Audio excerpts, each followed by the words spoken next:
Breadbox Media programming is brought to you by Jack Kane Ford. Find your next Ford Tough vehicle at caneford.com. Woodhill Community Center. Have a hand in the heart of the city.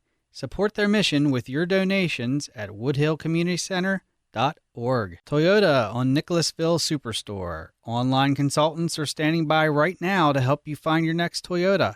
Visit toyotaonnicholasville.com. Lexus of Lexington, home of the best-selling Lexus IS. Find yours today at lexusoflexington.com.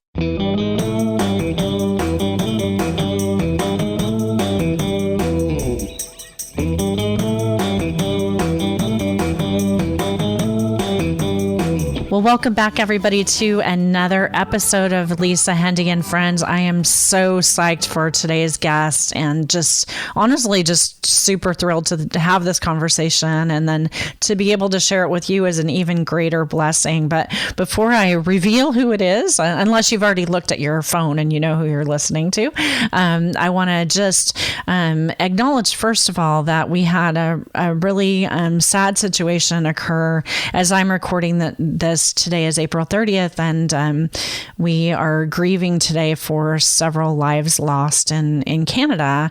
And so I just want to say a word of prayer for those who are impacted by this. And again, just, we're just always praying about how we can be a source of peace and light in our world. And so I'm really excited that I think we're going to get a lot of wisdom from today's guest on that topic. And joining me today is Brother Casey Coyle. I follow Brother Casey in so many different places, but I think I originally discovered him on Twitter and then was thrilled when along came this amazing book that he is going to be sharing with us today. Brother Casey Coyle graduated from Furman University in 2011 with a degree in religious studies and a minor in poverty studies. And then in August of 2017, he made his solemn profession with the Order of Friars Minor, better known to a lot of us as the Franciscans. And he was ordained a deacon just very recently in March of 2018. So he's currently living in Chicago and he's finishing up his studies at the Catholic Theological Union. And he is the author of one of my favorite books for this year called What Happens After Saying Yes to God. So Brother Casey Cole, welcome to Lisa, Hendey, and Friends. Well, thank you very much. I'm honored to be among the friends. I'm calling you a friend, even though I think that I'm friends with you on social media, and I think we had a very near miss at the Religious Ed Congress because I think I remember spotting you from afar and not having the chance to talk to you. That was your first Congress this year, right? It was, me and 40,000 of my closest friends, so it's understandable how we missed each other. Well, it's funny how that is, though. I now have an annual tradition at Congress with a friend that I went to college with. We don't see each other except once a year at Congress, and it happened about 6 or 7 years ago that we randomly, in the midst of those 40,000 people, we randomly ran into each other and took a selfie. And now this year, or every year now, we do the same thing. And often we try actually not to plan it. We just wait to see if we're actually going to run into each other. So it's a big place with awesome small worlds. So tell me, I just want to know so much about you. And I feel like I already know you from watching you on YouTube and now reading the book and stuff. But I'm kind of curious about if you can give our listeners kind of the Reader's Digest version of how you find yourself at this particular point in your vocation. Sure. So I've always been the type, I describe myself as one that once I'm excited about something, I share it. That goes with my favorite television shows, that goes with recipes, that goes with people I meet. And so it was only fitting once I joined the Friars and found this amazing life fitting for me that I would want to share that with the world. And so it started off 7 years ago now. I started writing a blog, just my experiences. I didn't want to be an expert. I didn't want to tell everyone every little detail. I just wanted to share what I was thinking, what I was feeling. Because, there's a lot of great material out there on what it means to be a Franciscan, but very little on what Franciscans actually do and what they feel and kind of the good, bad, and ugly. So that was where it really started, was just what's the real lived experience like? What I found was that very quickly it was a resource for people interested in vocations. It was a resource for people who just wanted to grow deeper in their faith. And so I realized that I wasn't just sharing about myself. I was very much evangelizing and catechizing. And over the years, that's taken many different forms. I now make YouTube videos. I make Instagram videos every day. I tweet. I'm on Facebook, all the things the cool kids are doing, trying to connect with people, because that's what Franciscans do. We've always met people where they are. And for me, people are on their smartphones. So that's where I want to meet them.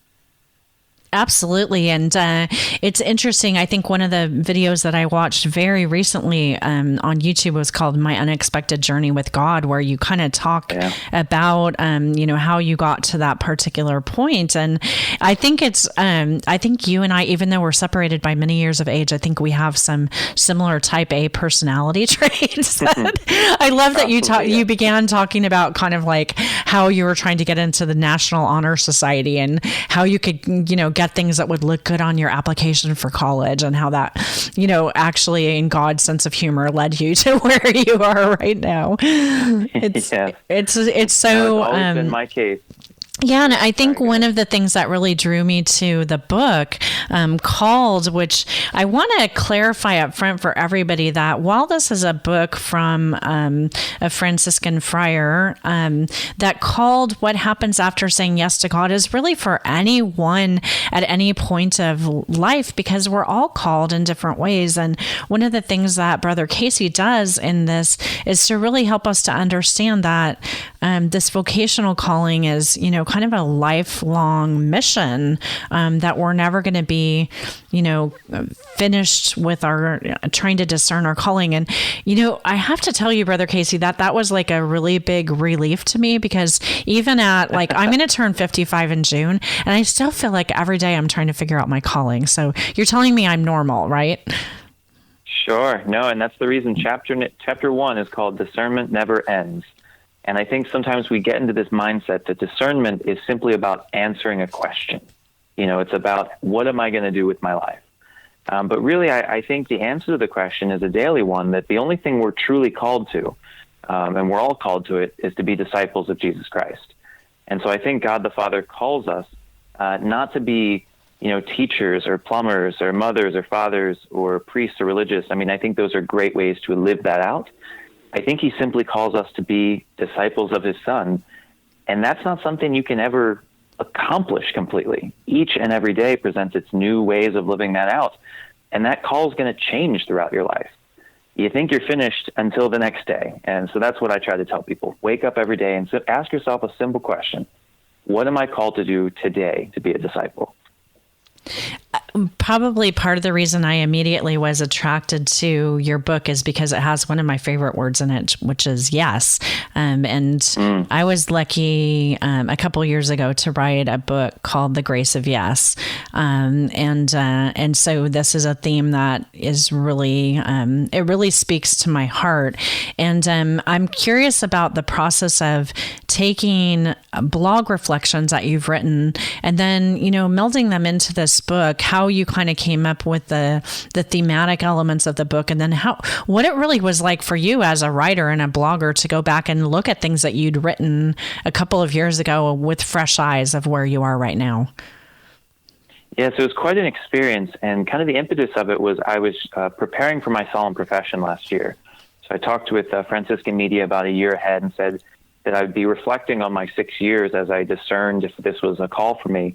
And as I was doing that, I really started to see some threads emerge that, I'd written something my first year, my third year, and my sixth year that really resonated together, and I could see growth and I could see a trajectory, and something was emerging of it. And they really liked that idea that, about 40% of the book is old blog posts that kind of repositioned, but about 60% of it is reflecting on it from afar. Where was I? What did I learn? And where's this leading me in the future? It was a very moving experience for me. And actually, this, if there's anything in the book from the Spirit, I can tell you it's because I wrote about 3/4 of it while I was in Assisi.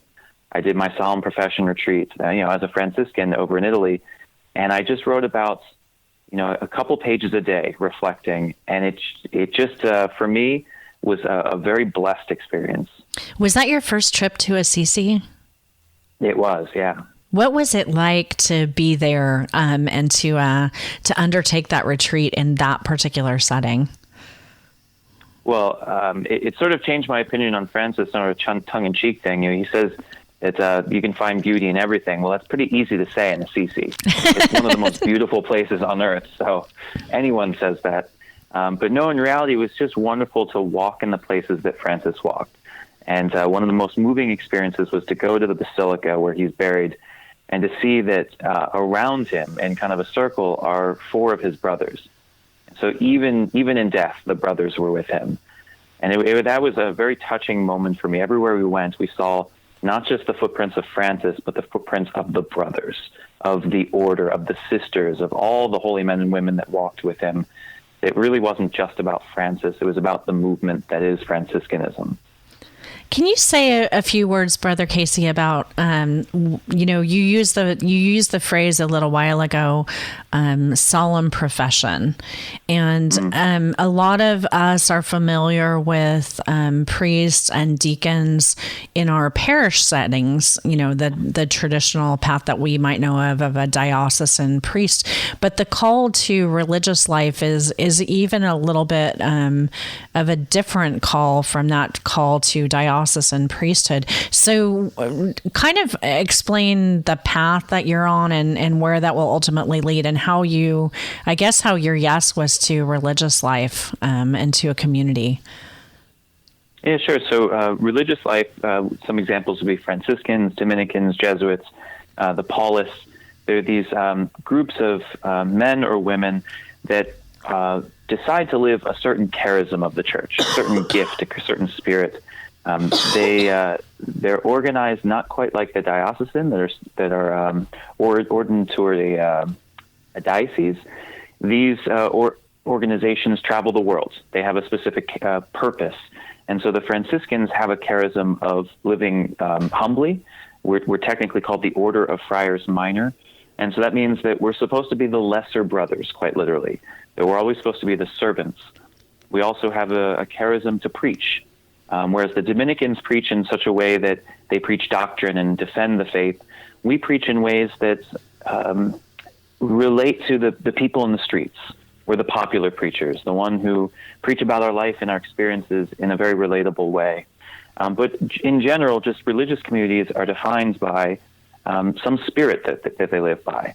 And I think there's really a need for both. And we take a class in seminary talking about the difference between religious priesthood and diocesan priesthood.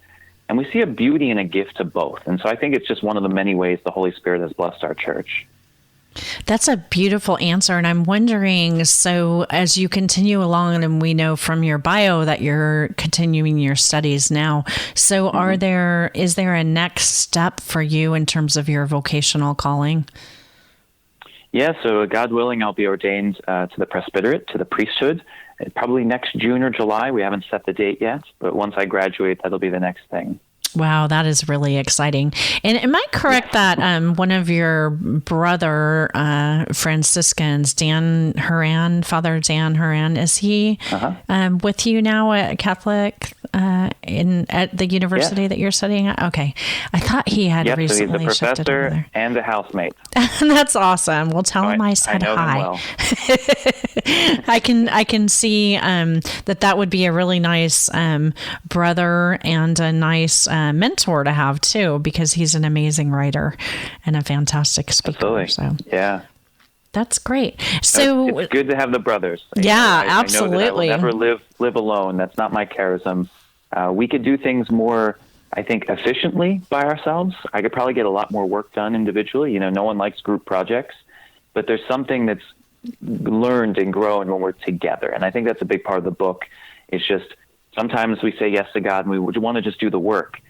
But sometimes the work is done much more effectively when we struggle together, and we learn much more about ourselves when we're around people that can challenge us and make us grow and make us laugh and make us cry. There's something about being church that is community.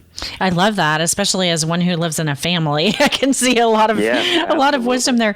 One of my favorite chapters in Called, and again, our guest today is Brother Casey Cole, and this book that we're talking about is called "What Happens After Saying Yes to God." So, Brother Casey, I was really moved by chapter 5, which is what the world needs. Say a little bit more about that particular chapter and where you're going with this idea that our yes is really kind of mission oriented at its basis. Yeah, so I think there's this classic question we ask ourselves in the church. Does the church have a mission, or does the mission have a church? And I very much fall on the line that the mission has a church, that we are first and foremost disciples of Jesus Christ, called to spread that mission and to evangelize. And that we have a church, we have institutions and leaders and all those things which are good to support that mission. But ultimately, we are people of mission. And so one of the things I talk about, what the world truly needs, is people who are on fire, willing to be Jesus in the world, to share Christ's love and message. And that takes a number of forms. One of the biggest things for me is being a visible symbol. And so I talk about my experience wearing the habit. And, my YouTube channel, my blog, and all that are called Breaking in the Habit. And for me, it was very important to my vocation, because I think the world needs to see. It needs to know that we're still here. I can't tell you how many times I interact with people and they say, "Oh, I didn't know you were still around." And I think that's very sad, that we need to love the world, and people need to see us through our love. But sometimes we need those explicit messages that people need to know why we love. We don't love just to do good. We love because we've been loved by Jesus, and we want to share that with people. I think if the world truly knew that it was loved, if it knew it was prayed for, if it knew that it was cared for, not because we're just nice people, but because there's an eternal love out there, the world would be such a different place. Wow, that is so. No wonder that was one of my favorite chapters. I love this particular topic. Another thing that I'm intrigued by, a theme of the book, is really that that our discernment process, it's a daily kind of commitment for us. And one thing that I like to ask my guests about, the friends that I talk to on this podcast, is kind of what your personal spiritual life looks like. And that's a little different for one who's preparing for the priesthood, I'm sure, than the rest of us. But I guess I would like to know, from a practical perspective, you have your community prayers, but where does this discernment fit into what looks like your typical daily prayer life? Sure. So a big part for me is reading Scripture. So I think St. Jerome said it best, that ignorance of Scripture is ignorance of Christ. I would probably say that in the more positive way, which is knowledge of Scripture is knowledge of Christ. And so if we want to know Christ, read our Bibles. It's sometimes that simple. And I think we can learn a lot about who we're supposed to be just picking up that big old book that sits on our coffee table. I love that. And it's always surprising when you run across in daily Scripture, like portions that you've never read before. So I love that. And I've taken to, in my personal time with my Bible, I've started kind of dating as I read segments of the Bible. And it's really funny to see how something that you've read even a couple years ago, you can pick it back up and see it with really fresh eyes, or just different parts of it speak to you. So do you read Scripture in community as well as just kind of in your private life, your private prayer time? Yeah, so every Wednesday, a few of us get together for faith sharing. And we generally just read the gospel for the upcoming weekend. But we spend about an hour, sometimes an hour and a half, reading it a few times, sharing what stuck out to us, and then kind of applying it to our lives. It can usually go into kind of what's going on in our life and just kind of where we've seen God. And I think that's a really important thing, because faith is profoundly personal, but it's not private. It needs to be shared and kind of stretched with the community. Because I think that's how we make sure that we're on the right path. It's a path that we have to walk ourselves. Yep. Oh, I was just going to say that that's going to make you an excellent homilist when the time comes. Yeah. If are you already as part of your solemn profession? Do you already give homilies or? So, per the church's kind of understanding of the orders, once I'm ordained a deacon, I was last month, then it is an opportunity that I have, and so I'll be preaching a lot this summer. That's exciting. But I've given lots of talks in other situations, and we do a lot of practice in the house. It's so important to us. They want to make sure that we kind of know what we're doing. Well, I think that every opportunity that I've had to hear a homily from a Franciscan, it's always been a great blessing. And I'm guessing that those faith sharing encounters that you have with your brothers will be an excellent part of your preparation for that. So that's really exciting. So we were talking about, taking a look at this, yes, on a daily basis. And another kind of theme that you address in your book Called is the fact that it's not always going to be the perfect path, that true discernment involves taking risks and frankly sometimes failing. I could fill an entire book with this particular topic in my life, but say a little bit about that, about how sometimes like just running into a brick wall is a part of the yes that we're giving to God. Yeah, absolutely. I mean, you mentioned the most recent video I made about my own discernment, my own path in college. And what I found was that, in lots of different stories, but in it all, that it was better for me to be running, even in the wrong direction, than sitting there worrying about what I should do. And I strongly believe that God can change our direction, but he can't make us run. And so I always tell people, you got to just do something. If you just sit around trying to wait for the perfect decision, your whole life will pass by and you won't have ever done anything. But it's, for me, even in my kind of ulterior motives, being led by my ambition, personal gain, all those things, that God has been able to transform it into what God wanted. And that would have never been possible if I would just sat there and waited for the perfect opportunity. Because the fact of the matter is, like I said, I think God only calls us to be a disciple. I don't think there is one perfect calling out there. I could have gotten married and had kids, and I think I would have been a pretty good dad. I think I would have been a pretty good husband. I could have done other jobs. This life maybe was the best for me, but it wasn't the only one. And that's, I think, what people have to get over.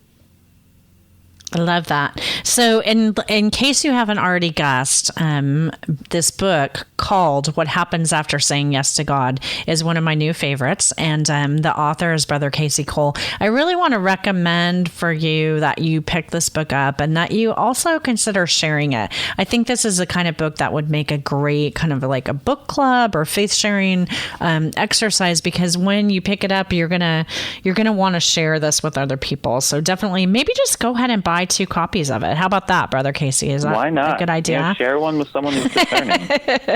So check it out. It's called, and the book is really, as I mentioned from the start, just a small part of what you're doing. So let's shift gears to one of my favorite topics now, which is social media.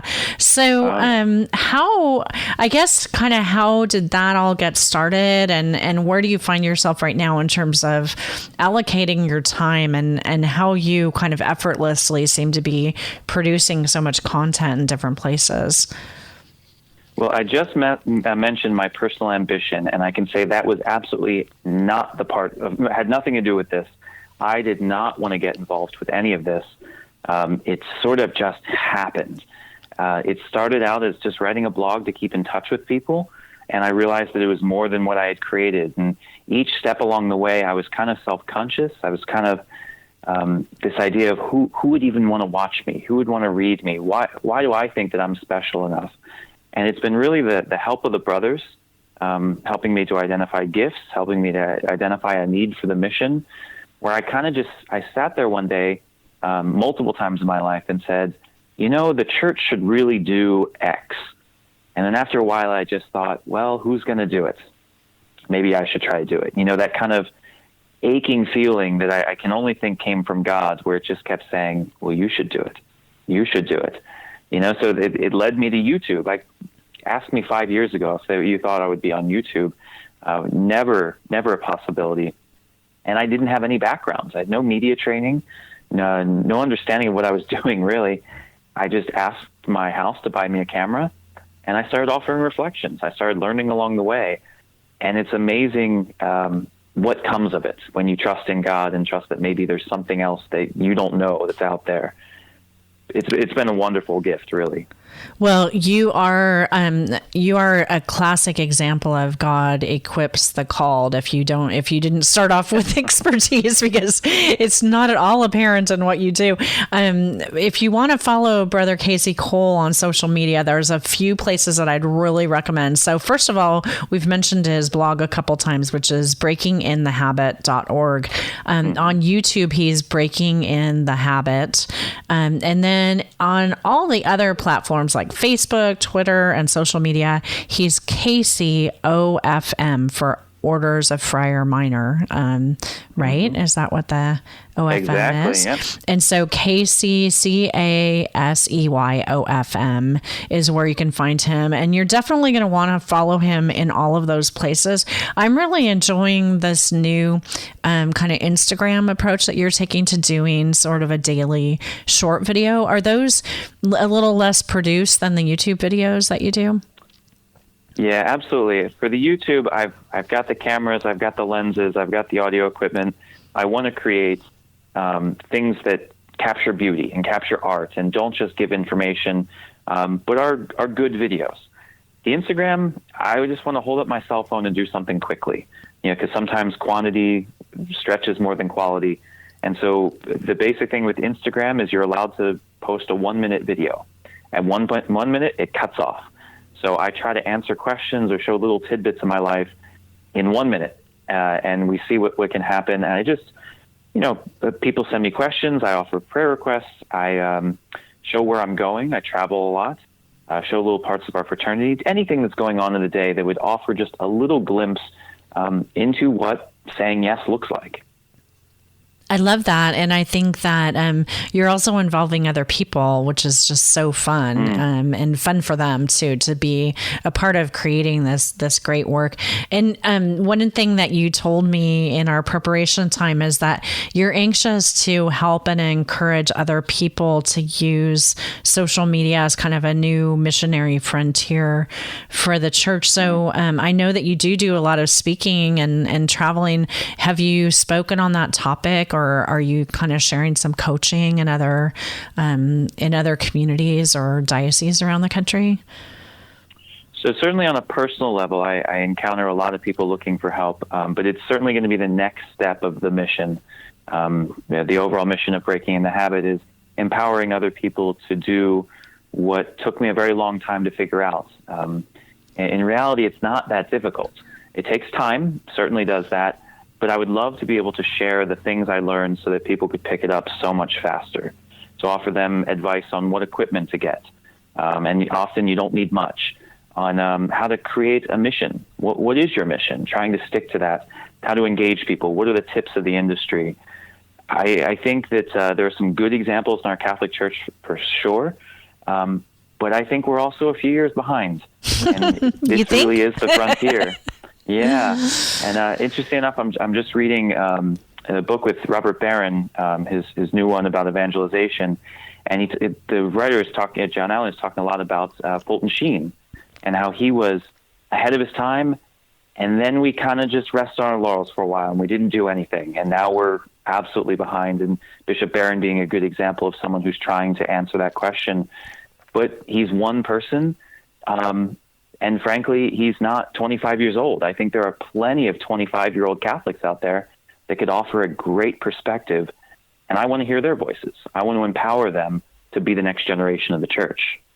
I love that. And, it's interesting, something that occurs to me in this work, as well as a lot of us are thinking, oh, well, I'm called to do this, or, we need to be using this technology to share our faith. And so not everyone is Brother Casey Cole, who can pick up a camera and create this beautiful, really art and also light for our world. So part of what, friends, you and I might be called to do is actually to share the content that Brother Casey is creating. So I don't need to go out and make, a 10-minute long YouTube video every week, but I can actually be a part of your mission, Brother Casey, by just doing as simple as sharing on my Facebook feed your latest video and commenting maybe about what it means to me in my life. Yeah, and I think that second part is really important. I'm glad you said that, because one of the things I really take seriously in my mission is to engage with people. So there are obviously the trolls out there, and you know them well. Oh, yes. You know that, I'm dealing with one today, as a matter of fact. Yes. But I think we shouldn't be afraid of that. We shouldn't let that get in the way of engaging people, those people even who may appear at first impression as trolls, who are actually just maybe bad writers, and they come off angry. Because it's amazing how many people I've been able to connect with, who've been able to share their life with me, who I've been able to help with little bits of advice, to really engage in a pastoral ministry. And I think the more people can share their faith, they don't have to be experts on doctrine or anything like that, but just show that the faith is alive. I think that's a great witness. I see it all the time. It's not just in the videos, but people will send me messages thanking me for commenting in a certain way. And I find that very interesting, that people are watching. They understand what's going on. And I think the more examples we have, we may not even realize the witness we're giving. But just giving our faith in little bits can have a tremendous effect on the world. Absolutely. And one of the things I wanted to comment on was that one aspect of your YouTube channel, which again is youtube.com/breakinginthehabit, is the very active comments section. You're getting a lot of engagement with your viewers. Yeah, absolutely. And like I said, some of it is negative, and that's okay. You can delete those. You can ignore those. But there's a lot of really great people, and there's great people out there seeking faith. And this might be the only opportunity they have to meet someone. Yeah, I love that. One of the kind of personal rules that I have for myself with trolls is that before I'm allowed to type anything, I have to pray a Hail Mary for that person. And it's kind of funny that sometimes I have to pray 2 or 3, and then almost always I decide not to, like the snarky / super awesome comeback that was welling up within my soul gets the delete button, and that's usually the wisest path for me. So again, I want to encourage everybody to follow Brother Casey Cole on social media. The YouTube channel is Breaking in the Habit, and you can find all of his other social media platforms at KC OFM on Facebook and Twitter and Instagram. So don't forget that. And to finish up, Brother Casey, one of the reasons that I reached out along with Called with the book was just this amazing video that you had almost seemingly immediately after the release of the latest apostolic exhortation from Pope Francis. The document is Gaudete et Exsultate. I'm sure I'm pronouncing that incorrectly. Pardon the fact that I don't speak Latin. On the call to holiness in today's world. And I have been very slowly working my way through. I say I'm savoring the document because I've really enjoyed what I've read of it so far, and I still have a lot to go. But one opportunity that's come up for the podcast is the chance to kind of take the next month or two and to really kind of break open this document with some of our guests. And so I was so thrilled when I saw that you had this YouTube video. It's on the document, and it's what you need to know. It's about 10 minutes long, and you really break down for us an introduction to Gaudete et Exsultate. So I thought, oh my gosh, Brother Casey would be the perfect person as I get ready to dive into this over the next few months to just kind of give us kind of like a bird's eye view of what we're talking about with this particular document from Pope Francis. So first of all, just kind of what if you were to write the like cover blurb for the back of it, what would you say about what Pope Francis is trying to do with this document? I mean, I think I would probably just summarize this first paragraph, which is just amazing. He says, "The Lord asks everything of us, and in return, he offers us true life, the happiness for which we were created." I mean, that's it right there. If you want a personal statement, yes, the Lord asks everything of me, and in return, I get I get true life, true happiness.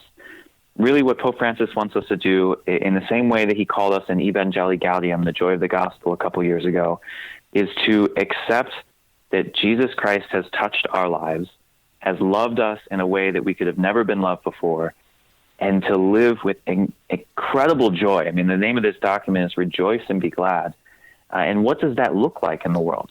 Well, it doesn't look like selfishness, and it doesn't look like anger or hate. It doesn't look like a lot of the things we often see outside and in our own hearts. It looks like holiness. And so he tries to define what this thing holiness is, because I think we have this, image sometimes that holiness is the monk or the nun in the monastery praying the rosary 24 hours a day, with no sense of humor and, very dour. And he wants to break that down and say, no, it's not just for them, it's for everyone. And what I love about it is he gives lots of practical examples. He speaks on the level of people. He has lots of examples of mothers and people. He has about a janitor and someone trapped in jail, how they can live a holy life. And it's a challenge for sure, but one of the chapters is about the Beatitudes. He says he thinks that we should adopt the Beatitudes as our calling card, our identity card. What if we could live those 8 things and that would be all we did? Well, that would be a pretty extraordinary life, wouldn't it? Absolutely. It's interesting that you point to that very first point, and I was just looking back at my notes on that as I'm slowly reading. I'm going through and kind of like just writing what it is that I need to take from it for myself. And the next sentence after the one that you read, Pope Francis says he wants us to be saints and not to settle for a bland and mediocre existence. So basically 2 bullet points: be a saint and don't settle. So to me, the interesting thing about the document, and you kind of mentioned this, is how, it calls each of us not to give up exactly where we are in the world, but really to see this as our unique mission territory. And mine looks different from yours, but that doesn't mean that it's any less holy, that the potential for holiness is less for me because I'm not wearing the habit. It doesn't allow me to kind of like say, oh, well, I'm never going to be as holy as Brother Casey. No, my holiness looks different from yours. So I love that. Yeah. So tell me. What is the beauty of our life? Sorry, what is the beauty of our faith but the incarnation? Right. God came in the midst of our daily lives, in the mundane, the dirty, the weak, the selfish, everything about this flesh. That's where he encountered us. And I think that's where he still encounters us. And so we're not called to the monastery necessarily. We're not called to the cathedral and that's it. We're called to wash our clothes for our kids and to go to work and, to love our neighbors. That's where Jesus is found. That's where holiness is lived. Love it. So one thing that I wanted to have you tell everybody, which is what you told me about what you did as you were reading the document for the first time. I'd heard people do this. I didn't quite know what it meant, but I thought, I want to be cool because, that's what my goal is in life, right? It's not. I've never been cool. But I decided to live tweet my experience of it. So I read the document all one morning. It took me a couple of hours. It would have been much shorter, but I was every 3 minutes basically sending a tweet, a favorite quote or what I thought about it or what was going on. And it was kind of interesting to interact with people as I was going, people who had already read it or people who were excited about it, offering their own opinions. So it was a great way to be interactive with the document. Love it. Did you add Pontifex on any of those tweets that you were sending out? And have you heard back from him yet?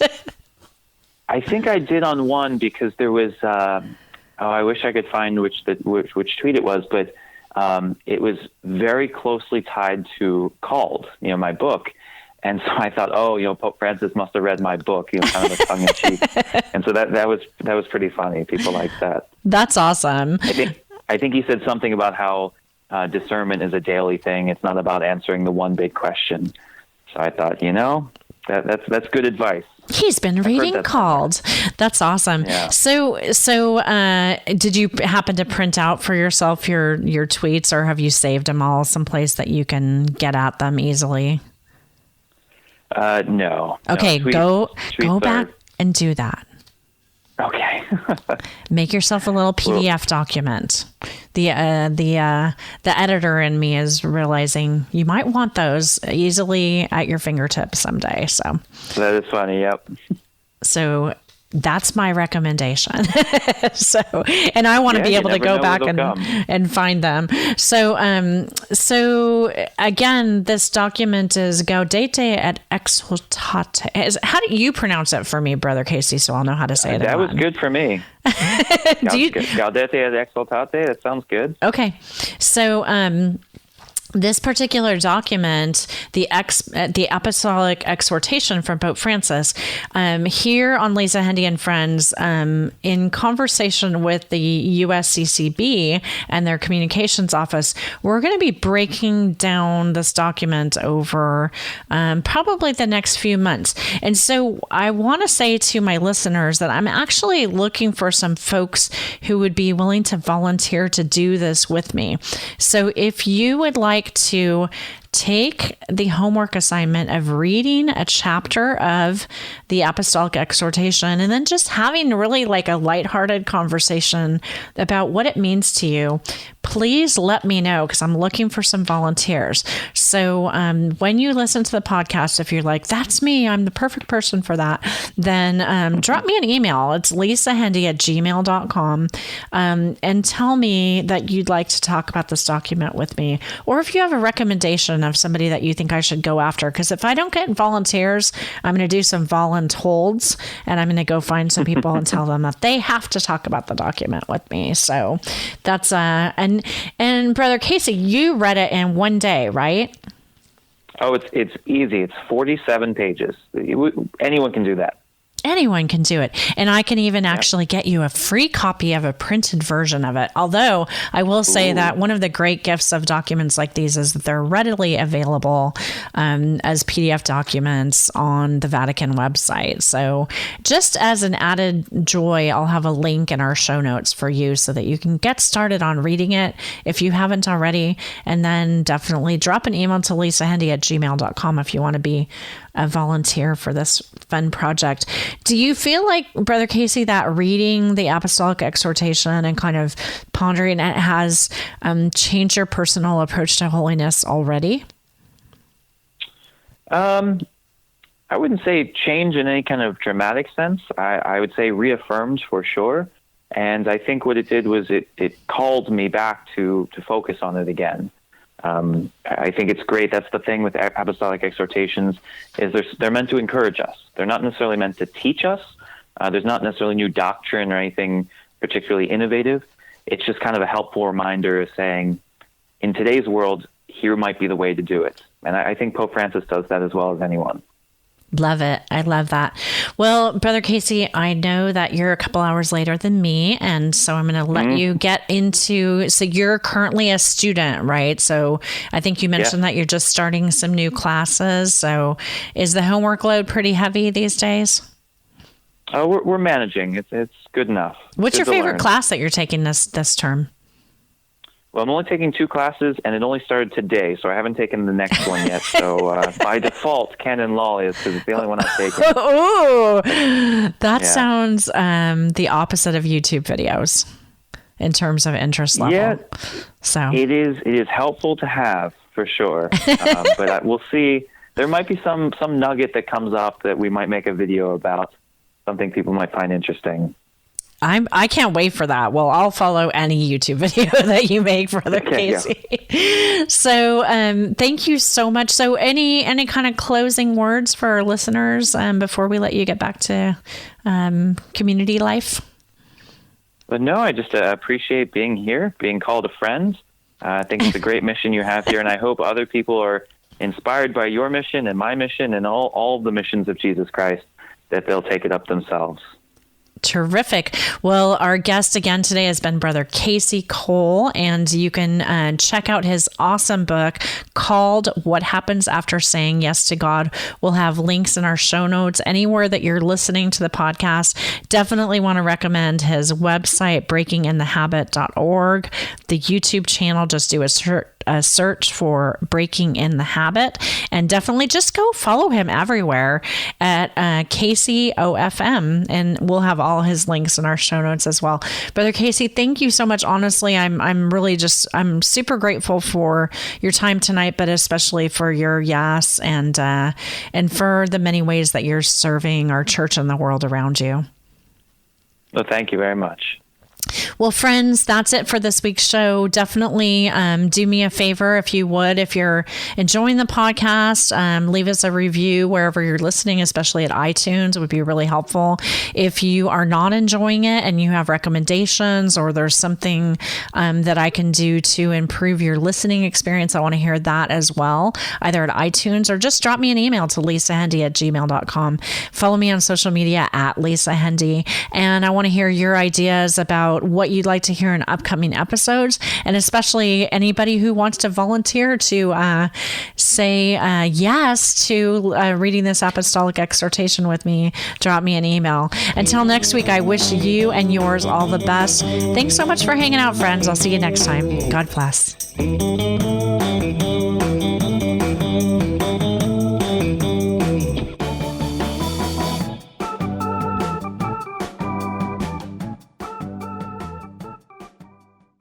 Breadbox Media Programming is brought to you by... I learned how many people we could help and how good you feel after you've helped others. I know Lent is about giving, so I want to give. These kids are talking about CRS Rice Bowl, a Lenten program known by generations of Catholic families. Children love it because they experience different cultures and gain a lasting impression of the people they are helping. You can bring CRS Rice Bowl into your home and experience the joy of seeing your children or grandchildren find new meaning in Lent. Visit crsricebowl.org to get started. Rice Bowl inspired me to pray more and to pray for those who are less fortunate. We want to help others, especially in places of strife, such as the Holy Land, where Christianity is dwindling by the day. But how to help? Here's an easy way: buying products through the Holy Land gift shop. Every product you purchase at myfranciscan.org/shop helps Christians support their families and stay in the Holy Land. Olive wood, embroidery, spices, and many more authentic products from the Holy Land are available right now at myfranciscan.org/shop. The Holy Land gift shop, bringing the Holy Land home. Thank you for listening to Breadbox Media. Find more about us at breadboxmedia.com.